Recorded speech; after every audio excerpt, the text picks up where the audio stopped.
Con la música de fondo vamos a recibir al profesor Daniel Bacheto en su micro. Después de un tiempo que nos hemos tomado de licencia ambos y acá nuevamente con este viento del sur, muchas cuestiones que tienen que ver con el Mercosur, situaciones de los países. Y bueno, como siempre es un gusto la ayuda y el pensamiento de Daniel que nos acompaña a pensar algunas cuestiones que tienen que ver con esta América Latina. Daniel, un gusto poder saludarte. ¿Cómo estás?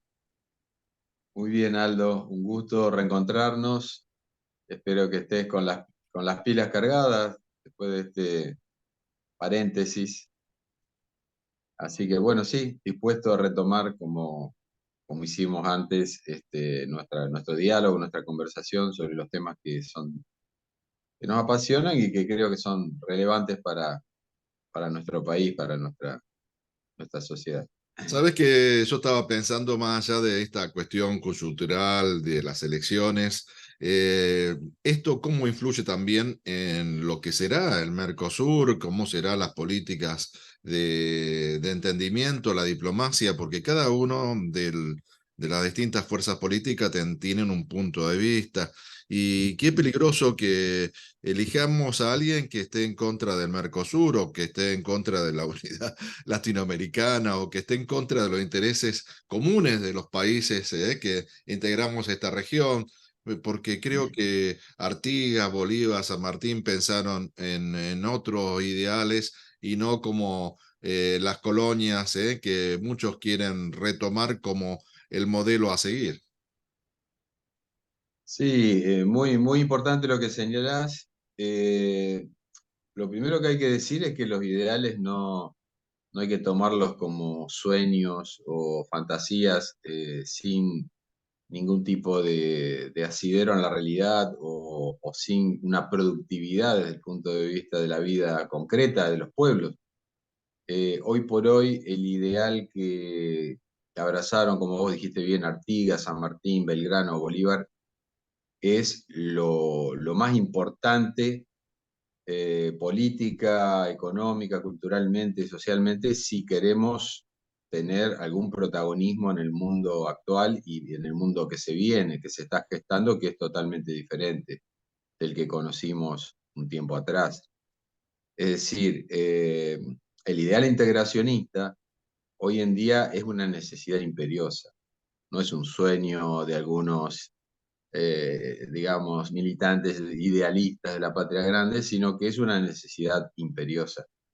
Yo quiero destacar un par de señalamientos que hicieron tanto el canciller argentino Cafiero en su informe de lo actuado en el semestre que le tocó a la Argentina la presidencia pro tempore del Mercosur.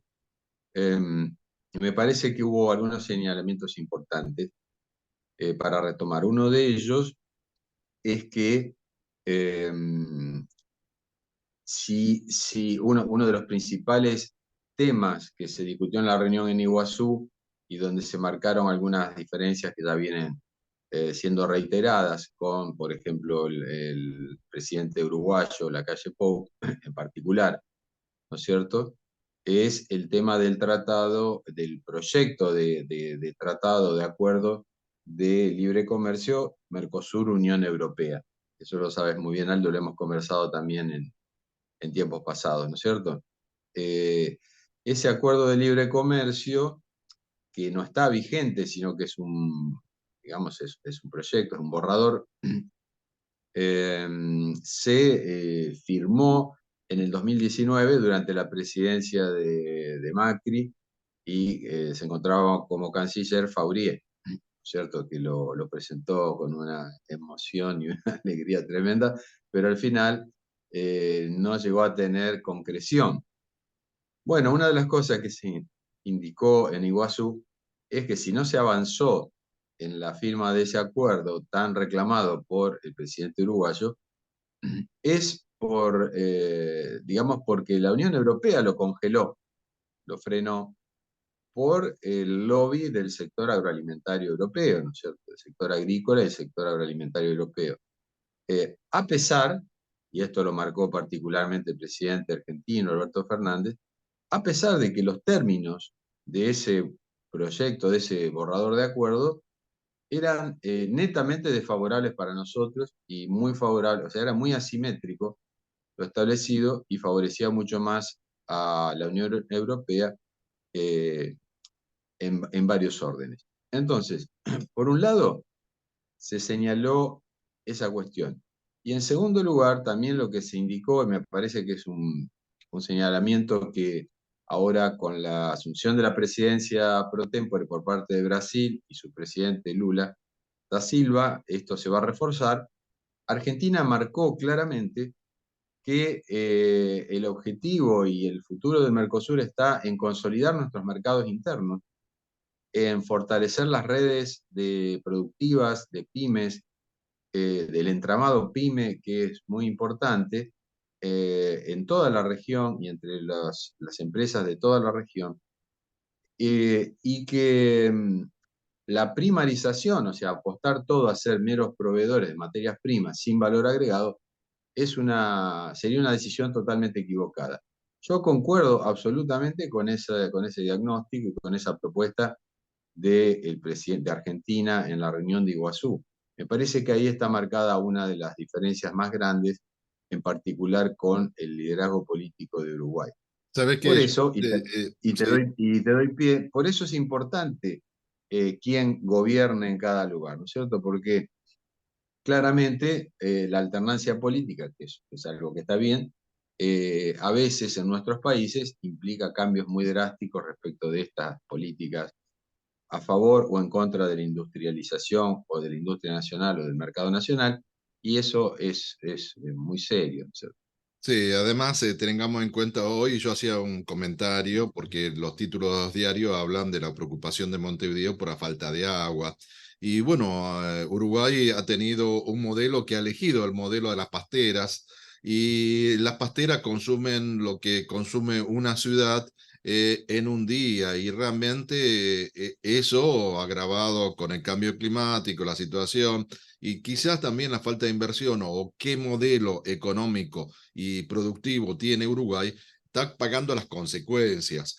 Y esto también no podemos dejarlo de pensar, digamos, de qué manera lo que se decide afecta en detrimento de la propia población o de los propios ciudadanos de Uruguay. Y otra cuestión que me gustaría también señalar, porque días atrás tuve la oportunidad de charlar con gente que vive en España y en España los medios de comunicación y en la mayoría de los países no está en la agenda Latinoamérica, no existe Argentina, no No, existe Brasil, no existe ningún país latinoamericano. A ellos les preocupa el cambio climático, les preocupa la situación de Ucrania, la situación de los recursos de gas, petróleo, porque se no, basa toda la economía. Así que Latinoamérica para ellos no existe. El mundo no existe más allá de las fronteras de lo que es la Unión Europea, algunas discusiones con Gran Bretaña, algunas discusiones con Estados Unidos. El resto del mundo no existe. Entonces, ¿qué papel podemos jugar nosotros en esta relación, en estos vínculos, si no nos tienen en cuenta? Solamente como proveedor de materias primas o saquear lo que tenemos como recursos naturales. Otra cosa no le interesa. bueno, vos dijiste bien, bueno, esto coincido totalmente con vos, ¿no es cierto? Nosotros a veces le damos un interés lógico, que tenemos que interesarnos por lo que pasa en otros lugares del mundo, pero exageramos la importancia y el espacio que le dedicamos a los asuntos de esas regiones en detrimento de lo que pasa en el interior de nuestro enorme subcontinente, que es lo que tendría que ser prioritario. Pero al margen de eso, vos señalaste algo importante. Uno de los temas más importantes también que se trató en la reunión tiene que ver con el escenario, la influencia que tiene la geopolítica en los asuntos mundiales y cómo la tan mentada globalización cruje por todos lados y se están dando la conformación de bloques que se encuentran, digamos, en disputa, ¿no es cierto? Bueno, entonces, eso, por un lado, es una amenaza y trae problemas serios, como nos trajo a nosotros con el tema de las presiones inflacionarias, por el aumento del precio de los combustibles, de la energía en general y de los alimentos. Eh, a nosotros eso nos complica mucho porque ya venimos de un proceso inflacionario importante. Y por otro lado, digamos, la cuestión de que nosotros tenemos los recursos que en este momento, en particular Europa, por su decisión de subordinación a la geopolítica estadounidense, o sea, de cortar el vínculo que tenía con la Federación Rusa como gran abastecedora de energía barata y de alimentos. Bueno, entonces nosotros en particular aparecemos como, la región en particular y Argentina sobre todo, como una alternativa muy interesante para proveerlos de recursos energéticos o de los alimentos o los minerales, o sea, las materias primas fundamentales que la Federación Rusa sabemos que es muy potente en ese sentido y era, digamos, de alguna manera el principal proveedor. Entonces, eso abre posibilidades, pero también está la cuestión, ¿no? Bueno, pero ¿qué hacemos con esos recursos, con esas materias primas? ¿Y qué va a pasar con la riqueza que va a generar su explotación? ¿Cierto? Nosotros no podemos caer en un extractivismo tonto que exportemos, digamos, en bruto esos recursos sin ningún tipo de procesamiento, de elaboración, de valor agregado. Eso también estuvo presente, en particular en la postura de Argentina, que en ese sentido me parece que lleva la voz cantante y está bueno que sea así, de la necesidad de introducir la ciencia, la técnica. Tenemos el caso del litio, ¿no? Que es ahora el producto estrella, y que hay problemas en algunas provincias del noroeste con este tema, pero sabemos perfectamente que Argentina Y, y ya ha algunos desarrollado negocios con proyectos. los mismos gobernadores, porque empresas que explotan el litio tienen que ver con los intereses propios de algunos y la visión que quieren imponer con respecto a este recurso natural que es de todos los argentinos. Claro, lamentablemente la provincialización, digamos, del manejo de los recursos mineros, del subsuelo, los recursos de subsuelos, eh, digamos, por un lado, digamos, le brinda recursos a las provincias que son valiosos, recursos ingentes, pero por otro lado también, digamos, coloca en la mesa a un poder político muy frágil, muy débil, como es el de las provincias, y sabemos que algunas provincias son realmente débiles. Digo, cuando tenés que negociar con esos monstruos, esas multinacionales mineras que son digamos, empresas globales poderosísimas, y del otro lado de la mesa o del mostrador está el gobernador de una provincia muy pobre y muy pequeña, y, viste, es muy desigual. Entonces, es muy fácil para esas empresas conseguir todo tipo de ventajas. Otra cosa es si tiene que negociar con el Estado Nacional argentino, que ya tiene otro músculo, ¿no es cierto? Entonces, quiero decir, marcar una cuestión importante, que evidentemente la provincialización del manejo de esos recursos a veces va en detrimento de que se maximicen los beneficios de las empresas extranjeras mineras y se minimicen lo del pueblo de esas provincias y del pueblo argentino. Sí, yo creo que también Ese eso es un está en tema. discusión, esta ley, y también está en discusión la coparticipación, de qué manera se aporta. Hoy lo vemos con gran preocupación lo que sucede en el resto del país con respecto a cómo se distribuyen los recursos. Pensemos en el transporte, pensemos en los subsidios, y de qué manera todos los argentinos beneficiamos el confort el ANRA, ¿no? De Capital Federal y en Gran Buenos Aires, pagando, ellos pagan muy poco el agua, la energía eléctrica, el transporte, todo lo que son servicios lo paga en detrimento de todo el país para ello. Entonces, digamos, ¿en qué está el país federal que se proclama si termina siendo un país unitario y lo único que interesa es Buenos Aires? Sí, sí, ese es todo un tema, ¿no? Creo que hay una discusión de fondo que se tiene que dar respecto de esas asimetrías e inequidades. Y bueno, lamentablemente no hay solución respecto de lo que vos decís, de ese centralismo y ese privilegio que tienen los habitantes de un sector importante, pero muy pequeño respecto de la totalidad de lo que es la Argentina. Sí, bueno, para ir Volviendo, cerrando volviendo, al tema de la cumbre, me gustaría ir cerrando sí, porque hay decisiones que también marcaron punto de vista y que no firmara la calle Pou me parece que está abriendo una grieta muy grande por ahí, digamos, en lo que fue la firma final de las conclusiones. sí, a mí me parece, hay como una sobreactuación, ¿no es cierto?, de parte del presidente uruguayo, ¿no es cierto? Ya parece una cosa como folclórica dentro de las reuniones y los demás presidentes y delegaciones lo toman un poco así también, ¿no es cierto? Porque como esa propensión a querer tener una centralidad en las reuniones y marcar una diferencia que no contribuye en nada al crecimiento y al fortalecimiento de este bloque que es vital para todos nosotros y para Uruguay, más aún, ¿no es cierto? Obviamente, País que chiquito para que nosotros. Claro, pero te marco una cosa, más allá de esas expresiones altisonantes que a veces tiene, sobre todo respecto de la situación de Venezuela,